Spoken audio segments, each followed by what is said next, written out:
शशि थरूर कांग्रेस छोड़कर बीजेपी में जाने की अटकलों पर क्या बोले। अलग अलग वजहों से अक्सर चर्चा में बने रहने वाले तिरुवनंतपुरम से कांग्रेस सांसद शशि थरूर एक बार फिर चर्चा में हैं। इस बार अंग्रेजी के किसी शब्द, किसी किताब या किसी वक्तव्य के लिए नहीं, बल्कि उनको लेकर अब कयास लगाए जाने लगे हैं कि वो जल्द ही कांग्रेस पार्टी का दामन छोड़ सकते हैं। इस बात के कयास उनके पिछले कुछ पोस्ट और बयान के बाद से लगाए जा रहे हैं, लेकिन उनका अगला कदम क्या होगा ये साफ नहीं है।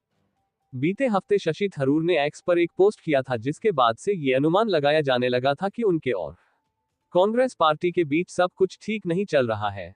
पीएम मोदी की तारीफ, केंद्रीय मंत्री के साथ तस्वीर। साल 2009 में संयुक्त राष्ट्र की नौकरी छोड़कर कांग्रेस में शामिल हुए शशि थरूर लगातार 4 बार से केरल की तिरुवनंतपुरम सीट से लोकसभा सांसद हैं।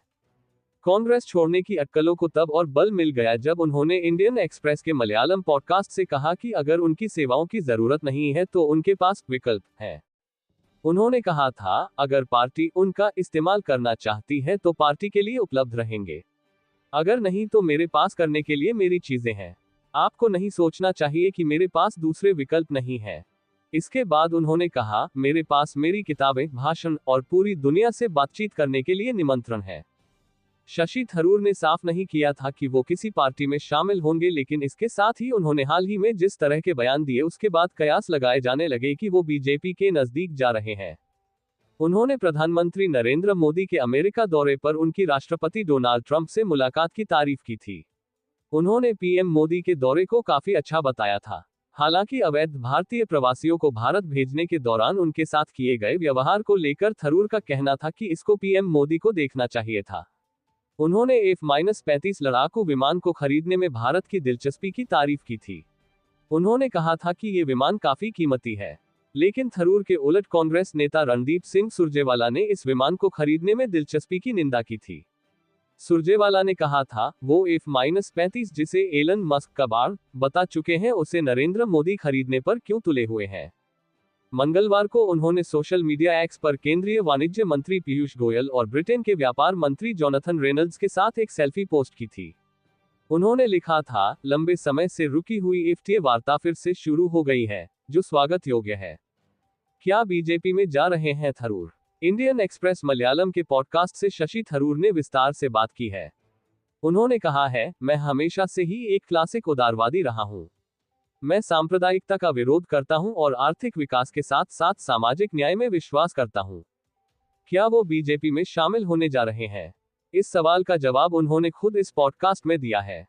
उन्होंने कहा, नहीं, हर पार्टी का अपना विश्वास और इतिहास होता है। अगर आप किसी दूसरी पार्टी के विश्वास को नहीं अपना सकते तो उसके साथ जुड़ना सही नहीं है। मुझे नहीं लगता कि यह सही है। केरल राज्य की राजनीति में कांग्रेस के नेतृत्व वाले यूडीएफ गठबंधन में भी शशि थरूर कोई बड़ी हस्ती नहीं रहे हैं। वहीं दूसरी ओर बीजेपी काफी समय से केरल में अपने पांव जमाने की कोशिश में लगी हुई है। साल 2024 के लोकसभा चुनाव में बीजेपी ने शशि थरूर के सामने तत्कालीन केंद्रीय मंत्री राजीव चंद्रशेखर को उतारा था और उन्होंने कड़ी टक्कर शशि थरूर को दी थी। दूसरी ओर बीजेपी ने राज्य में सिर्फ एक सीट जीती थी। सुरेश गोपी ने राज्य में बीजेपी का खाता खोला था। शशि थरूर बीजेपी में जाते हैं तो वो राज्य में बीजेपी के लिए अहम साबित हो सकते हैं। वहीं राज्य की सत्ता में काबिज वामपंथी एलडीएफ गठबंधन ने भी शशि थरूर का अपने यहां स्वागत किया है। सीपीएम के वरिष्ठ नेता थॉमस इसाक ने कहा था कि थरूर अगर कांग्रेस छोड़ते हैं तो वो केरल की राजनीति में अनाथ नहीं होंगे, उन्हें अपनी स्थिति साफ करने दीजिए, लेकिन सीपीएम के आगे उन्हें स्वीकार करने में कोई बाधा नहीं है। पहले भी हमारी पार्टी कई कांग्रेसी नेताओं का स्वागत कर चुकी है। केरल की राजनीति में चाहते हैं भूमिका। कांग्रेस पार्टी की केरल में राजनीति की अगर बात करें तो संगठन में कई धड़े हैं, लेकिन उनमें थरूर के नाम की चर्चा नहीं होती है।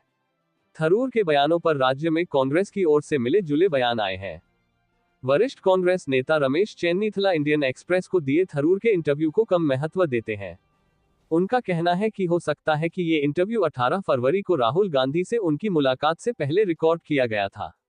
वहीं वरिष्ठ कांग्रेस नेता के मुरलीधरन सीपीएम के बयान को खारिज करते हुए कह चुके हैं कि ये पार्टी का अंदरूनी मामला है।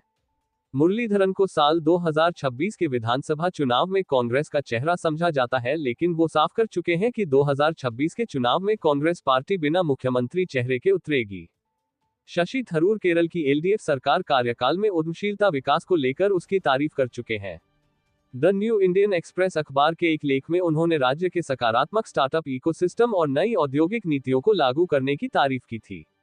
लेख में शशि थरूर ने बताया था कि सत्तारूढ़ एलडीएफ के पास मौका है कि विपक्षी यूडीएफ के इस दावे का खंडन करे कि राज्य विकास और आर्थिक वृद्धि में पिछड़ रहा है। एलडीएफ की तारीफ करने को लेकर भी उन्होंने इंडियन एक्सप्रेस के पॉडकास्ट में अपना पक्ष रखा है। उन्होंने कहा, मैंने लेफ्ट पार्टी की कई बार आलोचना की है, लेकिन जब मैंने कुछ अच्छा कहा तो इसे अलग तरह से लिया गया। यह एक बड़ी बात बन गई। मुझे खुद को सही ठहराने की जरूरत नहीं है। मैंने अपनी राय जाहिर कर दी थी। कांग्रेस से रिश्ते ठीक नहीं है। शशि थरूर अपनी बेबाक राय के लिए जाने जाते रहे हैं। साल 2022 में जब कांग्रेस अध्यक्ष का चुनाव हुआ तो गांधी परिवार की पसंद बताए जा रहे मल्लिकार्जुन खड़गे के खिलाफ शशि थरूर उम्मीदवार थे। साल 2024 में लोकसभा चुनाव के दौरान उन्होंने कहा था कि ये उनका आखिरी संसदीय चुनाव होगा। पार्टी के अंदर विवाद को लेकर इंडियन एक्सप्रेस से शशि थरूर ने कहा है कि मेरी खुद की ही पार्टी में कुछ लोग मेरा विरोध करते हैं, लेकिन मैं भारत और केरल के भविष्य के लिए बोलता हूं। हालांकि थरूर कहते हैं कि वो कांग्रेस के लिए वफादार हैं और अगर जरूरत हुई तो वो पार्टी में बड़ी भूमिका चाहते हैं। कई मीडिया रिपोर्ट्स में बताया गया है कि शशि थरूर ने हाल ही में कांग्रेस नेता राहुल गांधी से मुलाकात की है और इसे अच्छी मुलाकात बताया गया है।